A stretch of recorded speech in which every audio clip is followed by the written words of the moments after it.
बिस्मिल्लाहिर्रहमानिर्रहीम। अस्सलाम वालेकुम viewers, my name is Faiz Waheed. Viewers, PHP के आज के लेक्चर में हम डिस्कस करते हैं next increment and decrement operators. अभी तक हमने जो ऑपरेटर्स डिस्कस कर लिए हैं पीएचपी में, उनमें हमने first of all arithmetic operators को देखा था, उसके बाद असाइनमेंट ऑपरेटर्स को हमने डिटेल में डिस्कस किया, और लास्ट लेक्चर में कंपैरिजन ऑपरेटर्स को हमने एग्जांपल के साथ डिस्कस किया था। आज के लेक्चर में हम नेक्स्ट मूव करते हैं इंक्रीमेंट एंड डिक्रीमेंट ऑपरेटर्स। जिन्होंने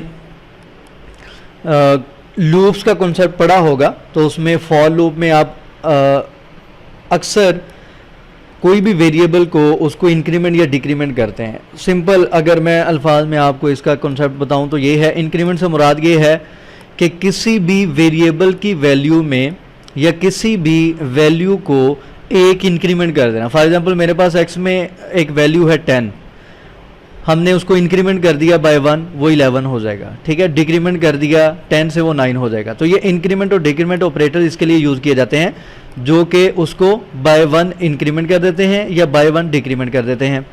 ठीक है, और जब हम लूप्स का कॉन्सेप्ट पढ़ते हैं तो उसमें कंटिन्यूसली ये इंक्रीमेंट या डिक्रीमेंट ऑपरेटर कंटिन्यूसली उस वक्त तक इंक्रीमेंट या डिक्रीमेंट करता रहता है जब तक कि वो लूप चलता रहता है। ठीक है, तो इसका वहाँ पे ज़्यादा यूज़ होता है। तो यहाँ पे आपके सामने स्लाइड में नज़र आ रहा है कि एक प्री इंक्रीमेंट ऑपरेटर होता है।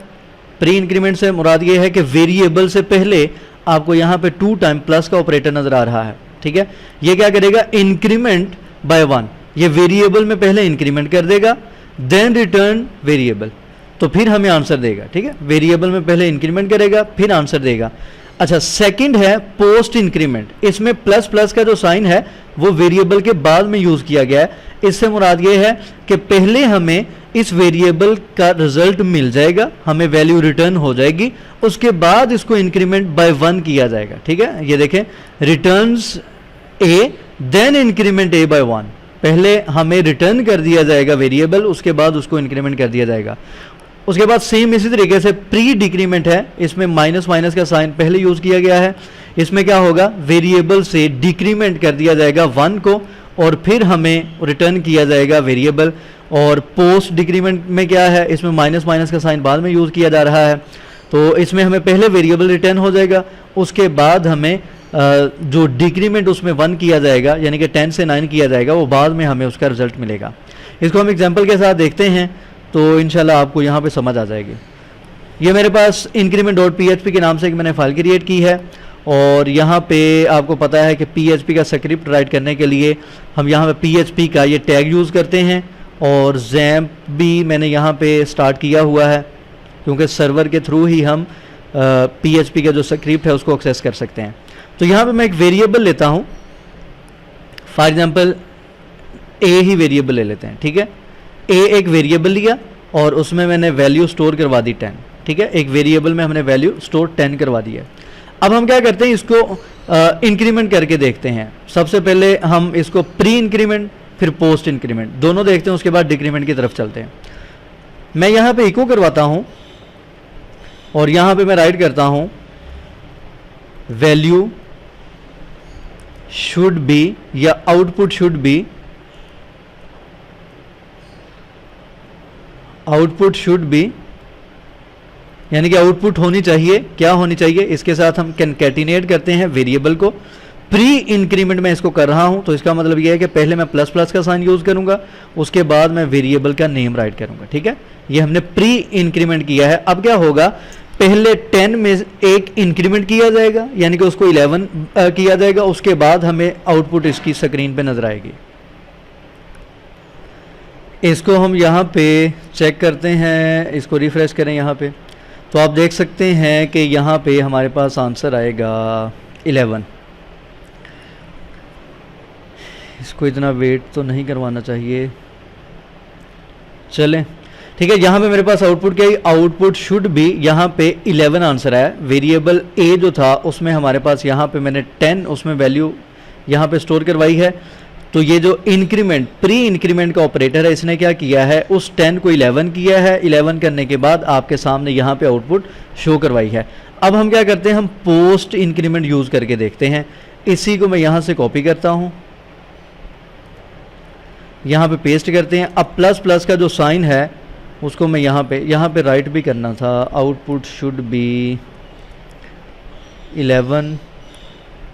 चलें, अब यहाँ पे हमने क्या किया है, हमने यहाँ पे इसको मैं कमेंट में कर दूं, हमने यहाँ पे अब क्या किया है, हमने पोस्ट इंक्रीमेंट यूज किया, यानी कि वेरिएबल का नेम पहले आ रहा है, उसके बाद प्लस प्लस का साइन है। अब देखते हैं कि अब आउटपुट हमारे पास क्या आती है। पहले 11 थी, अब आउटपुट चेक करते हैं तो हमारे पास क्या आ रही है। अब हमारे पास जो आउटपुट है वो 10 आ रही है, नॉट 11।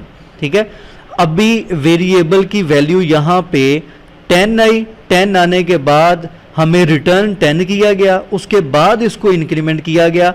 अब अगर मैं इसको दोबारा इको करवाता हूं, अब हमें आउटपुट जो मिलेगी वो इंक्रीमेंट होके मिलेगी। ठीक है, अब मैंने यहाँ पे इंक्रीमेंट का साइन यूज नहीं किया, यहाँ पे मैं BR का टैग भी यूज कर लूं। यहाँ पे मैं राइट करता हूं output should be without increment. ठीक है, यहाँ पे output should be with increment. ठीक है, पोस्ट में ये होता है, पोस्ट में क्या होता है, पहले वैल्यू रिटर्न हुई, हमें यहाँ पे 10 रिटर्न हो गया है। ठीक है, उसके बाद उसने उसको इंक्रीमेंट किया है। अब रिफ्रेश करते हैं तो आप यहाँ पे देख सकते हैं ये लिखा है output should be without increment. ठीक है, यहाँ पे आउटपुट विदाउट इंक्रीमेंट आई है और यहाँ पे जो आउटपुट है वो विद इंक्रीमेंट 11 हो के आया। तो ये है पोस्ट और प्री इंक्रीमेंट में डिफरेंस। ठीक है, प्री में क्या होता है, पहले हमें वैल्यू रिटर्न कर दी जाती है इंक्रीमेंट करने के बाद, और जबकि पोस्ट में क्या होता है, पोस्ट में पहले वैल्यू रिटर्न की जाती है और उसको इंक्रीमेंट बाद में किया जाता है। ठीक है, नेक्स्ट हम देखते हैं डिक्रीमेंट को। ठीक है, इसी को यूज़ कर लिया जाए या नेक्स्ट इको करवा लेते हैं। यहाँ पे मैं यूज़ करता हूँ पोस्ट डिक्रीमेंट। ठीक है, और यहाँ पे मैं BR यूज़ कर लेता हूँ। अब क्या होगा, output should be with decrement. ठीक है, पहले डिक्रीमेंट हो जाएगा, उसकी रीज़न क्या है, क्योंकि ये प्री डिक्रीमेंट हमने किया है तो अब हमारे पास ये 10 ही आएगा। उसकी रीज़न ये है कि मैं इन सब को कमेंट में करूं। अभी हमारे पास वेरिएबल में वैल्यू क्या है, 10 है, तो यहाँ पे ये डिक्रीमेंट होगा 1 और हमारे पास आंसर यहाँ पे 9 आना चाहिए। ठीक है, वो 10 आने की वजह ये थी कि पहले वो ऊपर वाली जो 2 स्टेटमेंट्स थी वो एग्जीक्यूट हो रही थी, उसके बाद आंसर 10 आ रहा था, उनको मैंने कमेंट में कर दिया है। अब यहाँ पे जस्ट डिक्रीमेंट को हम देख रहे हैं, output should be with decrement. ठीक है,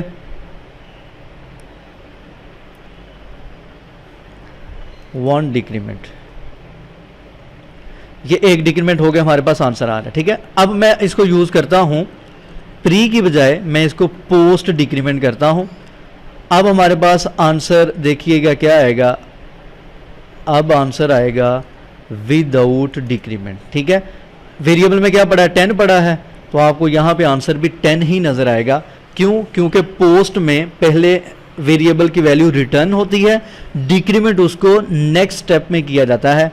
तो नेक्स्ट स्टेप के लिए मैं वेरिएबल को दोबारा इको करवाता हूं, फिर हम यहाँ पे देखते हैं कि वो डिक्रीमेंट हो जाएगा। अब माइनस माइनस का साइन यहाँ पे नहीं आएगा, अब ये output should be with 1 decrement. अब इसको रिफ्रेश करते हैं तो नेक्स्ट हमारे पास आउटपुट देखें 9 आई है, इसको BR कर लें।